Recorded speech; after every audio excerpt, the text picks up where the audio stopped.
राष्ट्रवादीचं विलिनीकरण ही अजित पवारांची इच्छा होती. हा शरद पवारांचा दावा खोटा आहे का?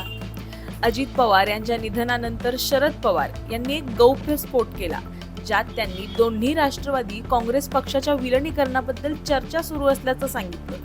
तसंच आता या चर्चेला खंड पडला. मात्र 12 फेब्रुवारी 2026 रोजी दोन्ही राष्ट्रवादी काँग्रेस पक्षाच्या विलिनीकरणाबद्दल घोषणा केली जाणार होती, असंही त्यांनी सांगितलं. आणि यानंतर महाराष्ट्राच्या राजकारणात खळबळ उडाली.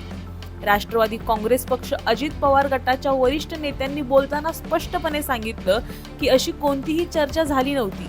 एवढंच नाही तर मुख्यमंत्री देवेंद्र फडणवीस यांनी सुद्धा अशा प्रकारची कोणतीही चर्चा झाली नाही सांगितलं. कारण असं काही झालं असतं तर दादांनी माझ्याशी चर्चा केली असती. त्यामुळे राष्ट्रवादी विलिनीकरणाचे दावे मुख्यमंत्र्यांनी सुद्धा अप्रत्यक्षरित्या फेटाळले होते. सोबतच प्रफुल्ल पटेल, सुनील तटकरे आणि छगन भुजबळ, सना मलिक यांच्यासारख्या मोठ्या नेत्यांनी सुद्धा अजित पवारांनी कधीच दोन्ही राष्ट्रवादीच्या विलिनीकरणाची चर्चा आमच्यासोबत केल्या नव्हत्या. स्थानिक स्वराज्य संस्थांच्या निवडणुकांपुरतीच ही युती होती, असं वक्तव्य केलं.